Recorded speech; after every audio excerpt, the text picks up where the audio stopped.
Hello, everyone, and I want to welcome you today to today's B2B Roundtable Podcast. I'm excited to bring to you Jim Fowler, and we're going to be talking to Jim about trends and things that he's seeing.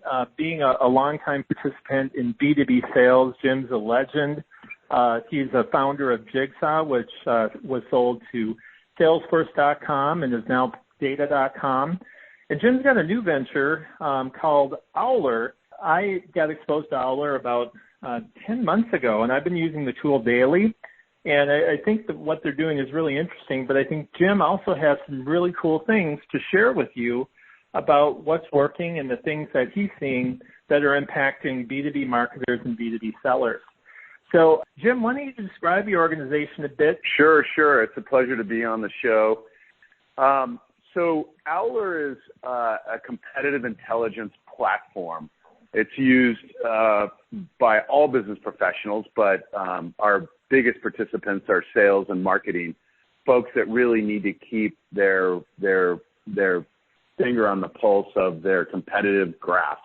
That means their competitors, their customers, their prospects, their partners, etc. And the general trend here is that there's just so much information out there. Our goal with Owler is to become a must-use tool that just makes gives a lot of very crisp information in a way that people can absorb it. So that's the key thing is that we're a tool that helps people outsmart their competition in a competitive intelligence platform. What inspired you to start Owler? And it's a funny play on words. I think your brand name is derived from your last name, right? So one of my marketers came up to me as we were naming the company, and we were looking at a bunch of different names. Like Jigsaw I loved that name. I mean, it's a simple word, putting the pieces of the puzzle together. Yeah, it worked great. And so that was a high bar to get over. Not sure we did, but she came to me and goes, all right, everyone calls me by my last name, by the way. Fowler, I've got the perfect name for our company, Owler. And I laughed and said, yeah, haha, funny. Thought she was joking. She's like, no, I'm serious. First of all, it's 5 letters. Number 2 is that, owl connotes, wisdom, and people will be able to spell it. And most people aren't going to associate it with your last name, which is true. You're more astute than most, Brian, but I was embarrassed by it at first. Now I love it. Of course, we have a cool little owl the funny name is, by the way, the owl's name is Jim. So Jim Fowler. So any of your listeners who are users of Owler, and I imagine there's thousands, they'll be familiar with our owl that we call Jim. You sold to Salesforce at that time. You were their single largest acquisition, and why didn't you decide just to ride off in the sunset? What inspired you to start Owler? Well, that is a great question, and I can tell you there's been a few times along this path that I've wondered that same thing, right? Startups are not easy. You're solving – I kind of, equate a startup with a bag of problems, right? There's just a bunch of issues to solve. But, I was still a pretty young guy. Jigsaw was a great acquisition. It was a $175 million acquisition, and at that time, by far and away the largest that Salesforce had ever done. Now, that's pocket change for those guys. They're doing massive stuff. But it's just, I think that you realize that you don't really do it for the money, especially once you've had an exit. You realize that it's the creation, the ability to go out and make something out of nothing and create a company that employs a lot of people, but more importantly, build products that people love. I mean, that's really what gives me a charge, and I'm really, pleased. Owler we've doubled our user base over the last 90 days to 500,000 active users. We're going to blow past 1 million active users on this thing by the end of the year, and we're starting to look at 10 million, which is about 1/10 the size of LinkedIn. That becomes a globally important company, and I think that's what really drives founders is that you want to. It's like being a chef. You want to cook food that just people love, and when you found a company, you want to create a product or products that people just love, and that's it's a big endorphin hit. Awesome. How have you acquired so many active users? Yeah, so there's a couple of things that I've learned both at Jigsaw and Owler.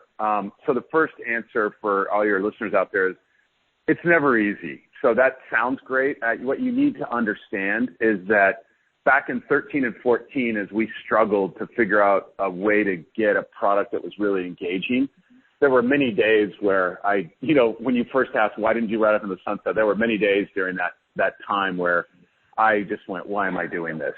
So it's really fun and sexy to listen to, wow, it's, hockey sticking, but there's a lot of upfront work that goes there. So just, if you're feeling pain, that's the normal situation.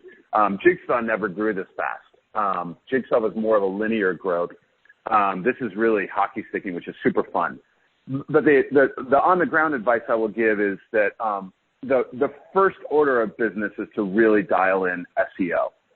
Mm-hmm. SEO is something that everyone hears and understands, search engine optimization, but that's the free traffic that you get. And really getting your SEO strategy down is critical. At Jigsaw, we spent a lot of time and effort on paid SEM, search engine marketing, and different types of paid traffic. Yeah, it's not only expensive, it just isn't as effective in our experience as SEO. So to me, the first pillar of it is that if you are not, there's always an 80-20 rule, by the way, for startups, and I'm a big believer that you want to focus on the 80, and then once you become a more mature company, focus on the 20. And this is a classic principle that 80% of your return is going to come with 20% of the effort, and then the last 20% of your return is going to require 80% of the effort. So make sure that you're hammering that first 80% return with 20% of the effort and really focusing on that. Around it. I find it's with all of the traffic driving things that you do. That's number one. But to me, that's the one that you cannot disregard. You have to pay attention to SEO.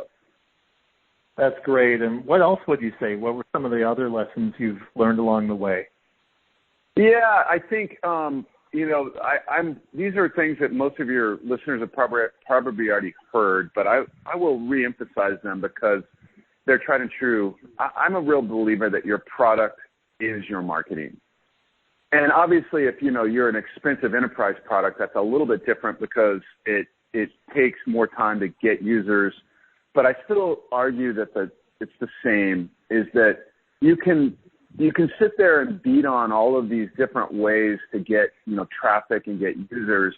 But when you have a product that people love, that is your best marketing, because that's when it starts getting viral. And for us, we found this at Jigsaw, and we're finding it even more now, is that SEO gets people exposed to your product. Yeah. And then once they do, it's the viral impact. And now the viral side of Owler is what's making us grow so fast. SEO doesn't grow exponentially. It grows linearly, whereas virality grows exponentially. You can only get the hockey stick with, some sort of viral component. So, yes, you can go spend a bunch of time with different software that helps get the word out and all that, but I'm kind of old school in that way that you know it when you see it. You know that when the virality is there, you know it. And when it's not, it takes time, and you need to keep working on just making sure you have a product that is compelling. That's awesome. Well, and for our listeners, the main thing is it's super expensive to try to optimize your marketing.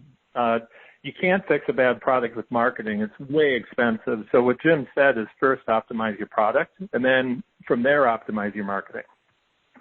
Right. I would say, to clarify a little bit, is I would parallel the SEO, because at the end of the day, the SEO is something that we've come up with some really interesting ways to increase our SEO. I'll give you an example. We have we're kind of like LinkedIn, in that we have email that lets you know what's going on, and it brings you to the website where you can interact with the data, and that's what makes it, more valuable. One of our products that people open every day is what we call a daily snapshot. And these are news and alerts and blog posts from your competitive graph. It's very specific to you.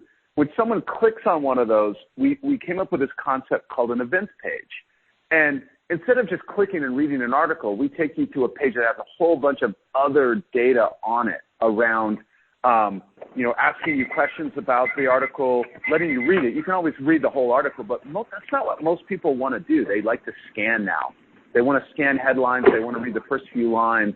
And those SEO pages, those events pages exploded our SEO because each one of them is a unique page that Google searches, but it has unique content on it. And it's finding things like that in parallel with your product.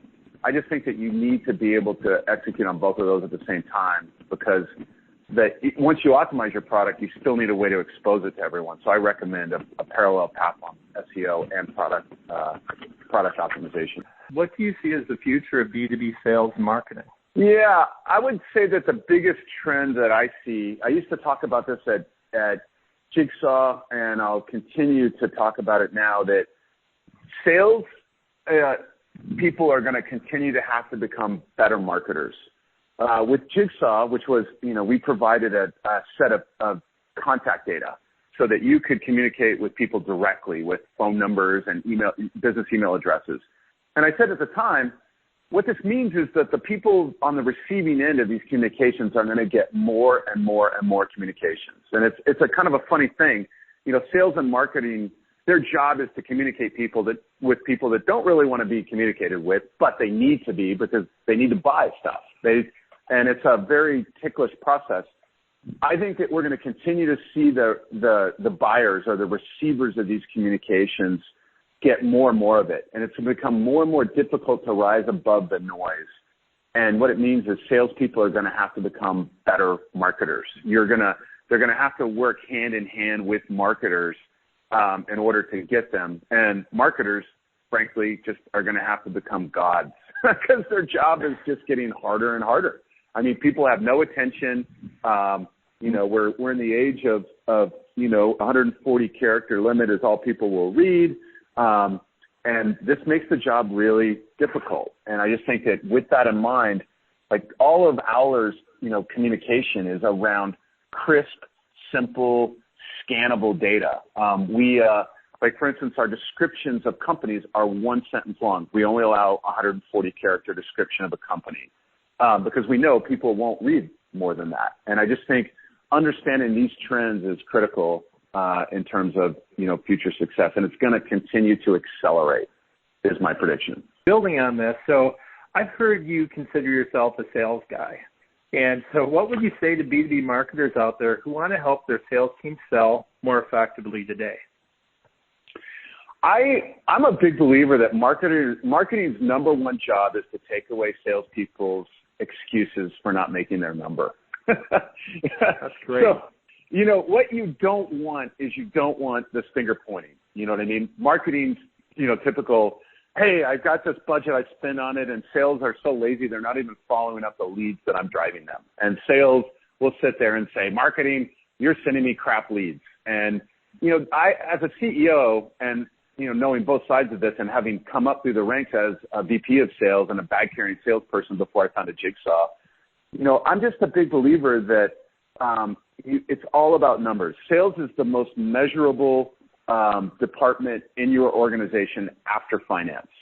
And what mind boggles me is how rarely people really measure sales all across the board. They're getting better, by the way. Data is becoming, more ubiquitous everywhere. But to me, that's marketing's job, is to take away their excuses. And, it's basic funnel management that you need a certain number of leads cranking in. There's always going to be a little bit of fight around the quality of those leads. But, to me, that's just all it really is marketing providing the air cover, being able to bring those leads in whatever is the most cost-effective way. But to me, it's that simple, to where you're just going, this is a sales issue. This is not a marketing issue. I always look at, by the way, as a further part of that, I think that the way you want to manage sales is expect nothing from marketing. And anything you get from marketing is a bonus. And then, of course, it's the CEO's job to go hammer on marketing to make sure that they're feeding sales. So I think that when you approach it with those two ways, you have a very healthy, look at how it's supposed to work instead of making it adversarial. as you've practiced this, as you've done this, are there any success stories that you could share? Yeah. So I think that, Jigsaw, we did this really, really well. We there was a real healthy tension between, marketing and sales, where marketing was really pushing, I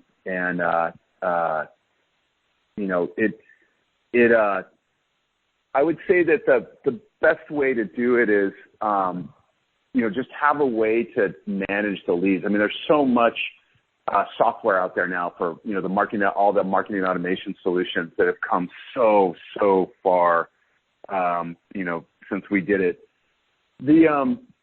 In terms of feeding sales, I don't have any magic, pills. There was a sales methodology, and is today one that I still recommend, that I think your listeners will find interesting. It's what I call an email sandwich. That was very effective as a specific example.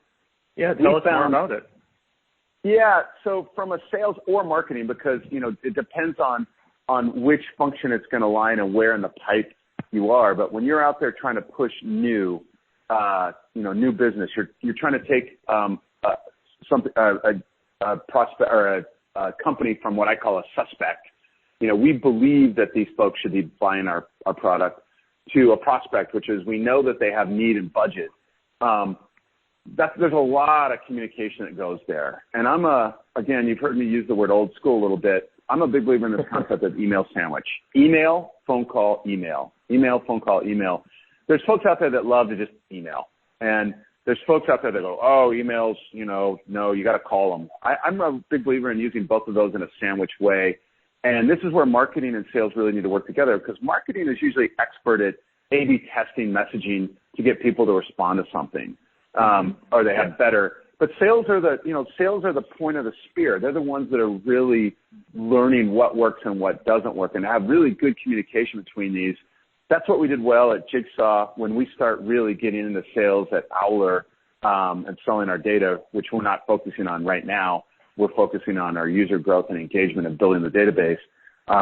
We'll do it as well. But I found that this really helped sales and marketing get in sync, of sales, doing kind of the test bed of what works, and then marketing finding ways to automate that through marketing automation to get that first email out, see what gets them to respond, making sure to leave the voicemail so they can hear your voice. That's another key thing from a sales perspective, is it humanizes the experience. It's harder and harder to leave voice messages now. Phone systems have changed dramatically even since Jigsaw was sold. But there's still ways to get your voice in front of people that humanizes it. And again, this is, building on what I talked about earlier about salespeople becoming better marketers. And then, of course, following with email. But I just found these email sandwiches are a simple concept to understand. You test the heck out of them in terms of what works with different audiences. But I just find that brings sales and marketing really closely together. And it's a structure that everyone understands and can focus on. Did you have any other tips or advice you would give to sales and marketing leaders who want to rapidly grow revenue? I would say that my biggest tip on this one is be absolutely, what's the word? Not focused, but aggressive about your time. The number one mistake that I think that I see marketing and sales people do is they spend time on that the wrong side of the Pareto principle. They're not really sitting down from the very beginning going, okay, what is the 20% of our effort that produces 80% of the return? And it's always different for every company in terms of, what are the things that are going to move it? But to me, I know it sounds, kind of formulaic, but I really believe this is the problem. What I push as a CEO is, what is the 20% that's moving the needle of your effort? And then put 80% of your time into those programs. Do less, not more. Figure out what works, and don't go out there and try to put too many balls in the air. I think that's the number one mistake that I see that hampers driving revenue. That's fantastic, and I agree. So, Jim, how can people find out more about Owler or get in touch with you? Well, the easiest way is go to www.owler.com. That's easy. I would imagine that of our 500,000 users, many of your users are there. And for me, you can of course do that as well. My email is fowler@owler.com, and that will always get to me as well. But we would welcome any interaction from your listeners, and very much have enjoyed chatting with you about this. I hope everyone has found it valuable. I have, and I'm sure our listeners will too. Well, have a wonderful rest of your day. Thanks again for joining us, and we'll keep in touch and hear more about your progress. All right. Well, thanks, Brian. It's been a pleasure.